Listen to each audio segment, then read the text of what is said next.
Jésus a une autorité miséricordieuse. Au nom du Père, du Fils et du Saint-Esprit. Amen. Chers frères et sœurs, chers amis dans le Christ, bonjour à toutes et à toutes et bienvenue dans cette chaîne du quotidien Jésus. Journal d'expression chrétienne. Je suis Franck Rousselot, je suis catholique et j'étudie, je lis et je commente chaque jour la Bible et la parole du Seigneur. Et c'est à ce titre que je vous livre aujourd'hui ma méditation. Cette méditation est le fruit de ma réflexion et n'engage que moi. Elle se veut fidèle au magistère de l'Église catholique et à l'évangile de notre Seigneur. Mais elle se veut aussi dans un esprit d'accueil de toutes les sensibilités, sans jugement. Quant à moi, je reconnais et professe sans réserve la profession de foi chrétienne et les saints mystères de notre Seigneur. Nous sommes aujourd'hui le dimanche 28 janvier, donc 4e dimanche du temps ordinaire. Nous entrons dans la 4e semaine du temps ordinaire. Aujourd'hui, l'Église fait mémoire de saint Thomas d'Aquin, prêtre et frère prêcheur dominicain et docteur de l'Église.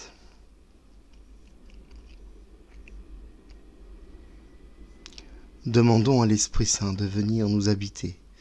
Viens, Esprit Saint, remplis le cœur de tes fidèles et allume en eux le feu de ton amour. Envoie ton Esprit, Seigneur, et il se fera une création nouvelle, et tu renouvelleras la face de la terre.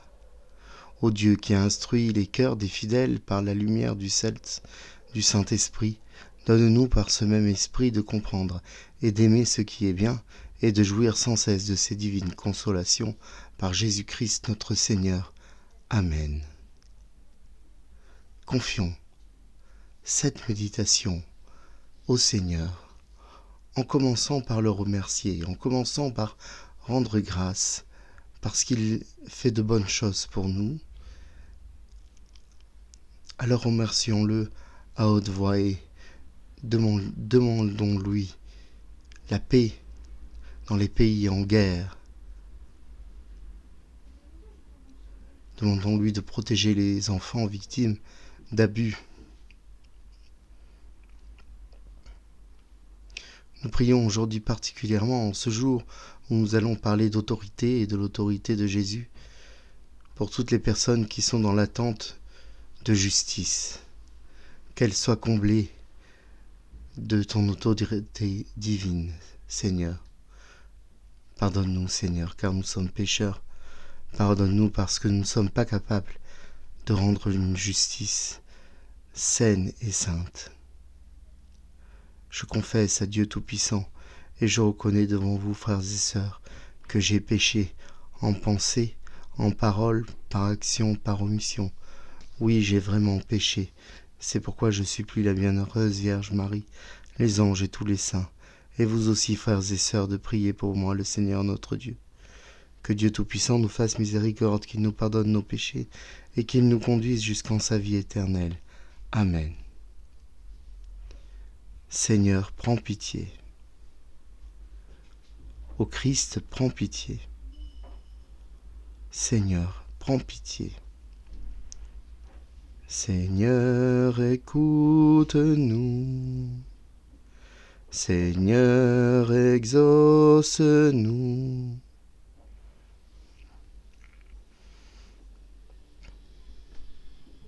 Vous en conviendrez, chers amis, que nous n'avons jamais autant parlé d'autorité.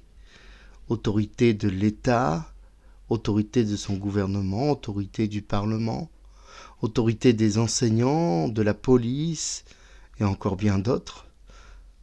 Si on n'en a jamais autant parlé, c'est qu'on n'en a jamais autant manqué. Et si nous n'en avons jamais autant manqué, c'est que nous n'avons jamais autant ignoré le sens. Je crois pouvoir dire que le mot autorité a un sens particulier pour chacun, car comme chaque mot, il vient nous marquer par son signifié, c'est-à-dire ce que le mot signifie, et son signifiant, par la façon dont le mot est parlé, et comment le mot qui est parlé s'imprime, vient s'imprimer en nous, dans notre inconscient, dans notre mémoire.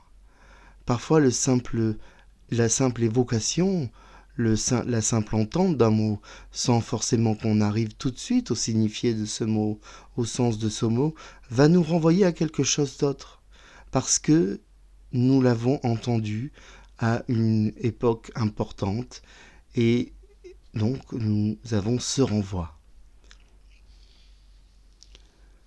Et ici, dans l'autorité, le signifiant prend une place importante. Le mot autorité vient du grec et exprime la notion de pouvoir et de puissance. Et par autorité, nous comprenons souvent autoritaire. L'autoritaire n'est pas celui qui détient l'autorité, mais celui qui en use et en abuse. J'aime bien appeler celui qui a l'autorité, et non qui l'arrache, qui la vole, le maître ou le chef. Ici, l'autorité est de fait soit naturelle, soit donnée, mais surtout exercée par reconnaissance et compétence. Un maître à penser, nous l'écoutons parce qu'il a il y a une reconnaissance, il a une compétence. Nous l'écoutons parce qu'il a une légitimité. Nous avons tous un maître à penser, des maîtres à penser. Nous avons tous eu un maître d'école dont nous nous souvenons, ou une maîtresse. Et les disciples appelaient Jésus maître.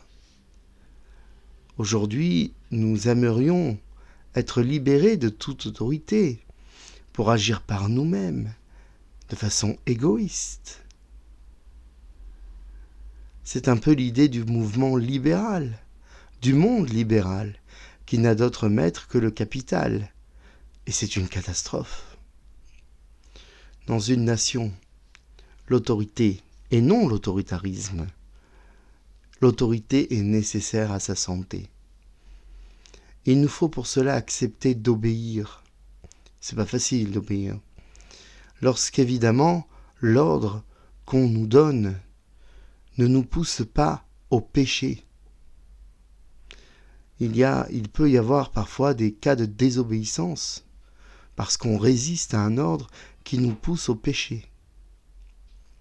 Si on me donne l'ordre d'aller tuer quelqu'un, eh bien, je peux résister à cet ordre, je peux m'opposer à cet ordre parce qu'il me pousse au péché. Il y a d'autres exemples, évidemment. Pour nous, qui sommes chrétiens, même si nous appliquons et nous accomplissons notre devoir d'État, dans la mesure de notre foi, évidemment, la seule autorité vient de Jésus, parce qu'elle vient de Dieu. Et par le Père, elle vient du Fils, qui agit par l'Esprit Saint. Alors puisse Dieu nous aider à laisser l'Esprit Saint s'exprimer. Amen.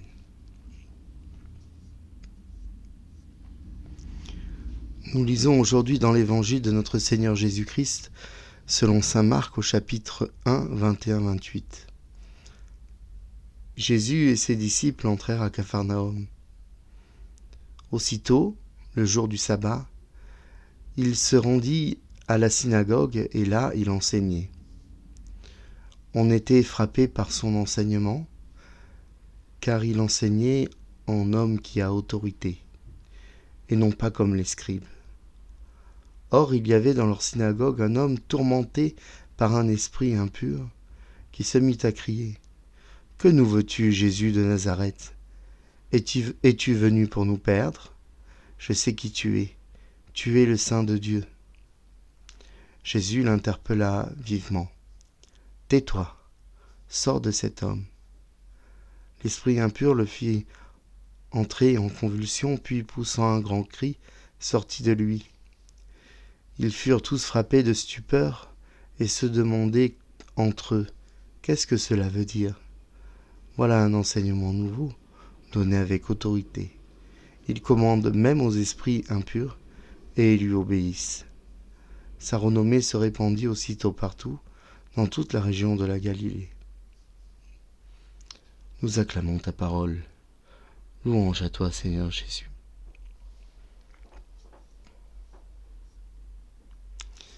Frères et sœurs, chers amis dans le Christ, après la lecture de cet évangile, que la paix soit avec vous. Dans cette synagogue où Jésus parle avec autorité et affirme ce qu'il est, le Fils de Dieu, où Jésus libère un homme du démon, les gens sont stupéfaits parce qu'ils n'ont jamais rien vu de pareil.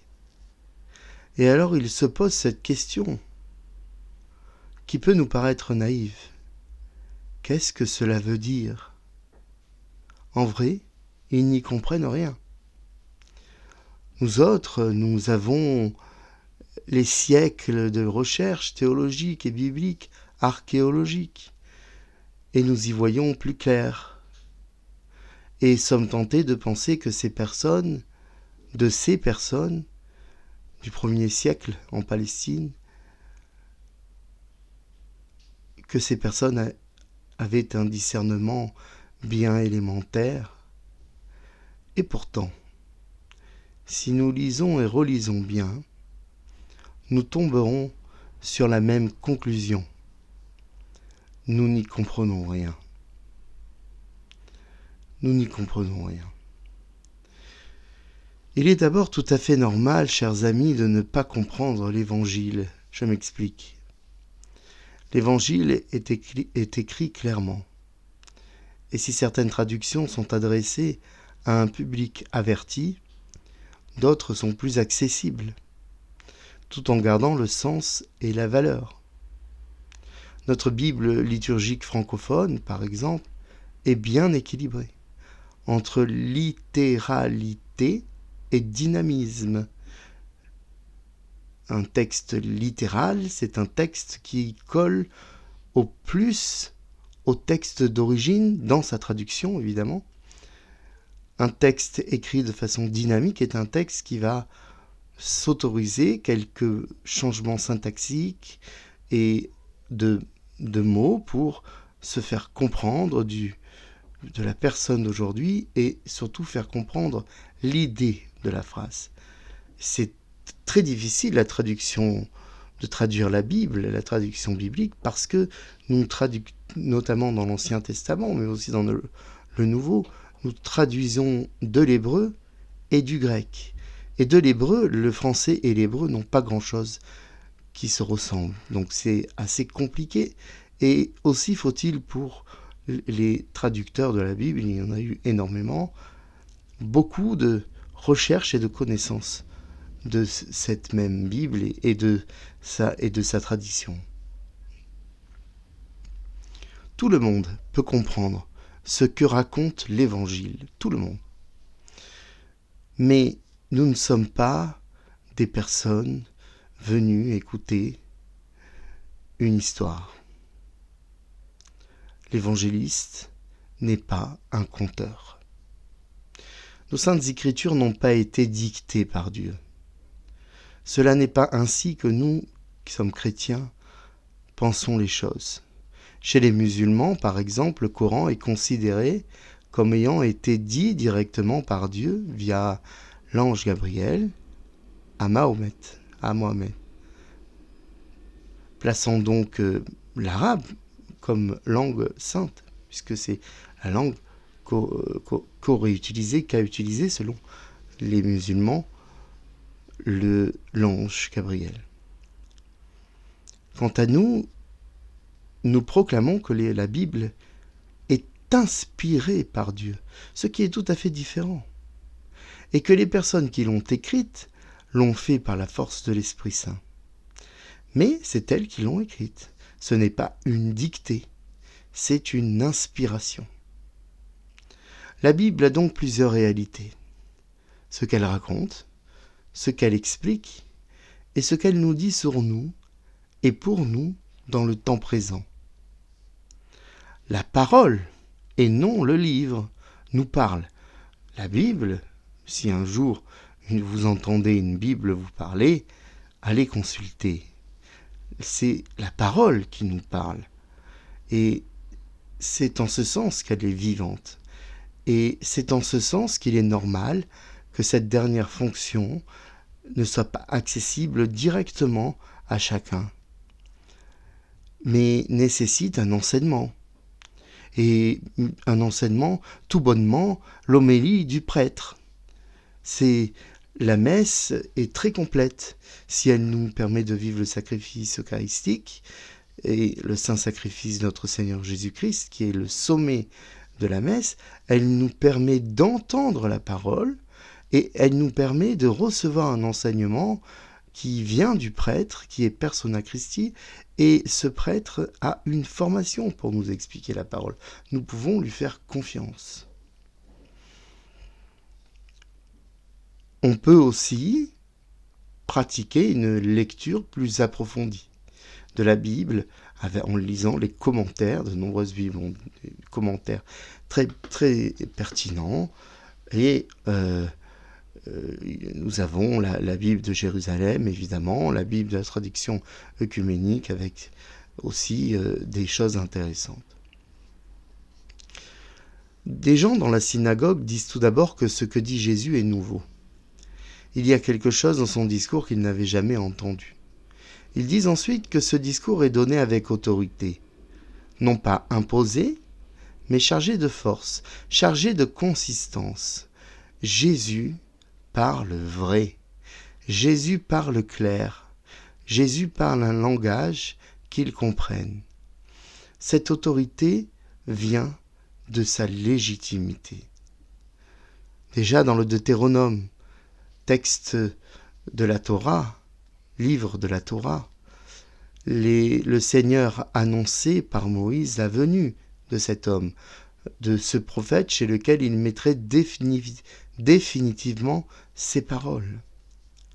Jésus, c'est le Verbe de Dieu et le Fils de Dieu. Qui voit le Fils voit le Père. Qui voit le Père voit le Fils. Le Père a tout remis entre les mains du Fils qui existe depuis bien avant les siècles de toute éternité. Aussi le Fils a cette autorité du Créateur, de celui qui connaît toutes choses, puisque chaque chose a été voulue, étudiée et créée par lui. Il n'est aucune chose inutile dans cet univers. Il faut bien s'en rendre compte. Que nous regardions l'infiniment petit ou l'infiniment grand, ou tout simplement le corps humain, il n'est rien qui soit inutile. Tout a un sens, tout a une raison d'être.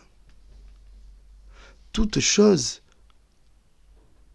trouve sa justification dans la volonté divine. Si le Seigneur a créé l'univers visible, il a aussi créé l'univers invisible. Notre credo, nous le disons dans notre credo. Et en particulier les anges et de fait les démons. Mais Dieu n'a pas créé les démons comme des démons, car les démons sont des anges. Mais ce sont des anges qui se sont opposés à Dieu et ont été déchus dans l'abysse des ténèbres. Les anges et les démons sont purs esprits. Ils connaissent les choses invisibles, ces choses que nous ignorons. Ainsi, quand ils voient Jésus, ils reconnaissent Dieu. Ils reconnaissent ce Fils de Dieu qui a le pouvoir de les perdre. Ils le reconnaissent parce que ils le savent, c'est ainsi, c'est dans leur mission de messagers et d'anges, et les démons ont gardé cette connaissance. Et nous voyons ici que Jésus a autorité sur tous les démons, et y compris Satan. Et Jésus fait une chose fondamentale et essentielle. Il ne laisse pas la parole aux démons. Il lui ordonne de se taire et après de partir.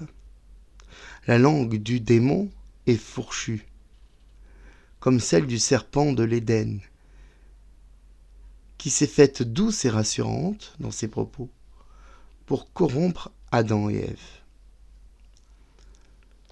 Mais le démon ne peut rien, car Jésus, ayant toute autorité, ses ordres ne sont pas discutés par le démon. Malgré ses convulsions et son cri d'outre-tombe, le démon part, et ça met les gens dans un sentiment de sidération et de crainte. Si bien que certains diront que seul le diable peut chasser le diable, parole incompréhensible, mais bien humaine. Chers frères et sœurs, je n'ai jamais vu aucun mal dans ce monde faire du bien. Je n'ai jamais vu qu'on combattait la douleur par la douleur. Je n'ai jamais vu un criminel se ranger en restant dans le milieu du crime. Comme saint Paul nous le dit, celui qui a des soucis dans ce monde, qui a les soucis de ce monde, qui essaye de plaire à ce monde, a plus de difficultés à se rapprocher de Dieu que celui qui abandonne tout. Mais aujourd'hui, même si nos prêtres sont célibataires et censés être préservés du monde, en vérité, dans leur paroisse, ils sont confrontés aux affaires, celles de leurs fidèles, de la pauvreté de leur paroisse, des bâtiments à restaurer, des factures d'électricité, et celles du conseil économique, celles des conflits internes. Un curé est rempli de soucis. Mais moi, je suis persuadé qu'il est possible de vivre dans le Seigneur et dans ce monde. Saint Benoît avait eu l'intuition que les moines devaient prier aussi en travaillant. Ne nous contentons pas de constater les difficultés du moment. Relevons le défi de vivre vers la sainteté dans nos quotidiens si divers. Nous pouvons prier, toujours prier, à tous les instants de la journée, sous l'autorité bienveillante et miséricordieuse de notre Seigneur Jésus-Christ, qui nous conforte, qui nous confirme et qui nous conserve dans son amour. Amen. Alléluia. Que la paix du Seigneur soit toujours avec vous. Seigneur Jésus, je te prie et je t'implore, toi le Fils du Très-Haut, dans ce pays qui a oublié sa foi qui est le nôtre, de nous aider à rétablir une autorité vraie, fondée sur l'amour de la vie, légitimée par la transcendance divine, par la vérité, une autorité miséricordieuse, mais d'une justice implacable, où l'innocent est protégé et le coupable mis à l'épreuve de la loi, où les fragiles sont aidés et aimés par toi qui es Dieu né de Dieu, lumière née de la lumière, vrai Dieu né du vrai Dieu, dans la gloire du Père et l'unité de l'Esprit Saint. Amen. Prions. Accorde-nous, Seigneur, de pouvoir t'adorer sans partage et d'avoir pour tout homme, une vraie charité. Notre Père qui es aux cieux, que ton nom soit sanctifié, que ton règne vienne, que ta volonté soit faite sur la terre comme au ciel. Donne-nous aujourd'hui notre pain de ce jour. Pardonne-nous nos offenses, comme nous pardonnons aussi à ceux qui nous ont offensés. Et ne nous laisse pas entrer en tentation, mais délivre-nous du mal. Amen. Je vous salue Marie, pleine de grâce, le Seigneur est avec vous. Vous êtes bénie entre toutes les femmes, et Jésus, le fruit de vos entrailles, est béni. Sainte Marie, Mère de Dieu, priez pour nous pauvres pécheurs, maintenant et à l'heure de notre mort. Amen. Gloire au Père, au Fils, au Saint-Esprit, comme il était au commencement, maintenant et toujours, et dans les siècles des siècles. Amen. Ô mon Jésus, pardonne-nous nos péchés, préserve-nous du feu de l'enfer, et conduis au ciel toutes les âmes, surtout celles qui ont le plus besoin de ta divine miséricorde. Chers amis, chers frères et sœurs, je vous souhaite une bonne semaine. Je vous souhaite de découvrir cette autorité bienfaisante de notre berger, qui nous guide, qui tient son bâton et que nous pouvons tenir aussi, qui nous rattrape avec sa crosse, sa houlette, pour pas que nous égarions. Cette autorité, elle nous garantit de rester dans le giron du Seigneur et non celui du diable. Demandons à ce Dieu miséricordieux, à ce Dieu 3 fois saint, de venir nous bénir, lui qui est Père, Fils et Saint-Esprit. Amen. À bientôt, à toutes et à tous, dans ce quotidien Jésus. Amen.